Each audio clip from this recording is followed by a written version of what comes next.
Hi kids. It was supposed to be sunny today, but it's still a little overcast, so I'm sitting on the front porch swing, and in case it starts to rain, I've got roof over my head. And I'm going to read to you Boot and Shoe by Marla Frazee. I hope I'm saying her name right.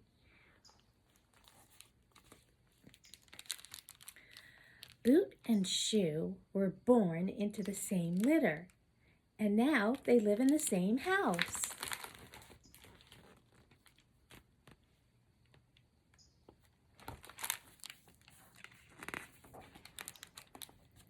They eat dinner out of the same bowl. They pee on the same tree. At night, they sleep in the same bed. It's a big book.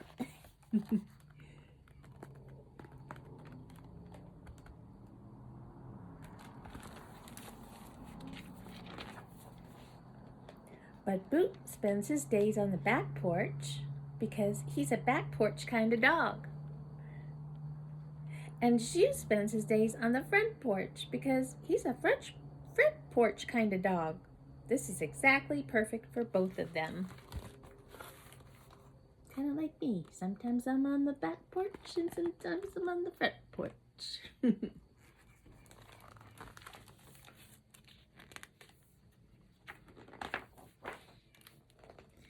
Then one day, for no apparent reason, a squirrel started some trouble. I know what that's like.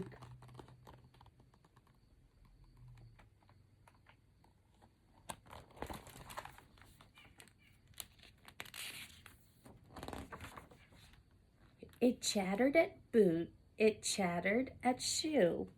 It threw stuff at Boot. It threw stuff at Shoe. And then it got all up in Boot's business. And it got all up in Shoe's business too. Whoa, something had to be done.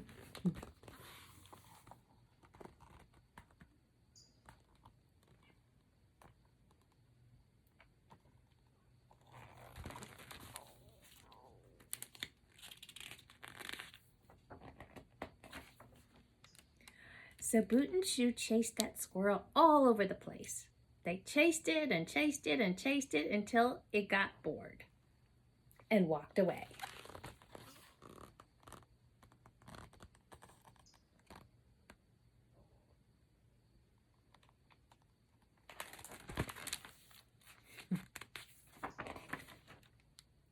Boot collapsed. Shoe collapsed too.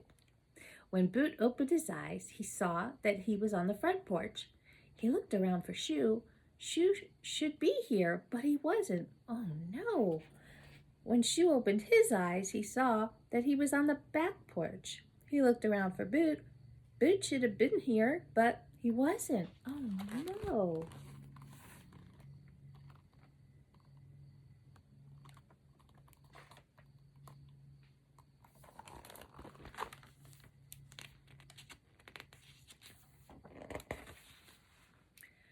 Boot searched the front porch for Shoe.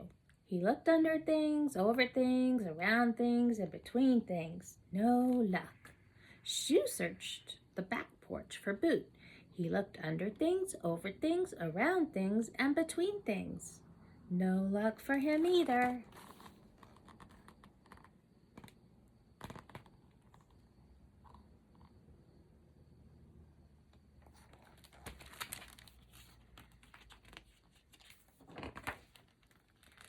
Boot decided to station himself on the front porch and wait there until Shoe found his way back. And Shoe decided to station himself on the back porch and wait there until Boot found his way back. It was a long, lonely afternoon.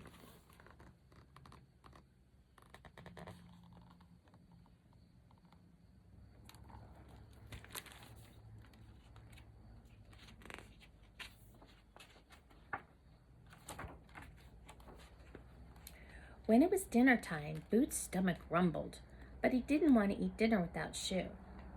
Shoe's stomach rumbled too, but he didn't want to eat dinner without Boot. It was a long, hungry evening. At bedtime, Boot was shivering, but he didn't want to get into bed without Shoo. And Shoo was shivering too, but he didn't want to go get in bed without Boot.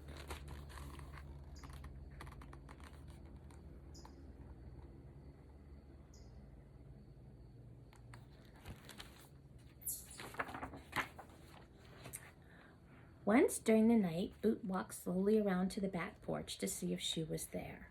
And Shoo walked slowly around to the front porch to see if Boot was there. But no luck again.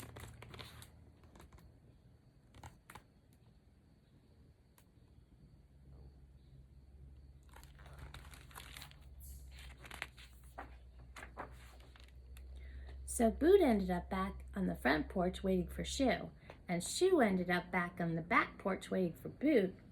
It was a long, sleepless night.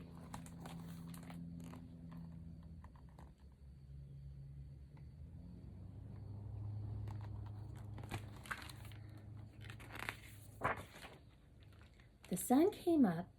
On the front porch, there was still no sign of Shoo. Boot began to cry.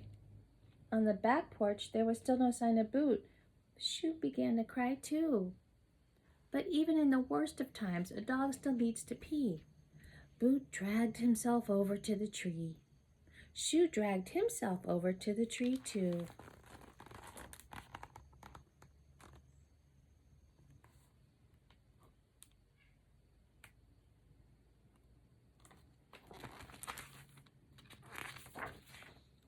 And suddenly, lo and behold, there they were again, overjoyed to see each other, overtired too.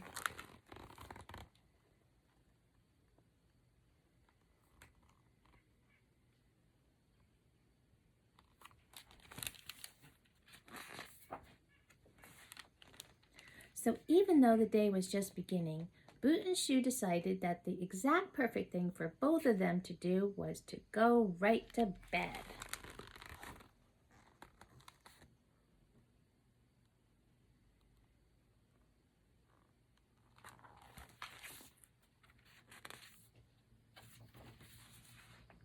Together, of course.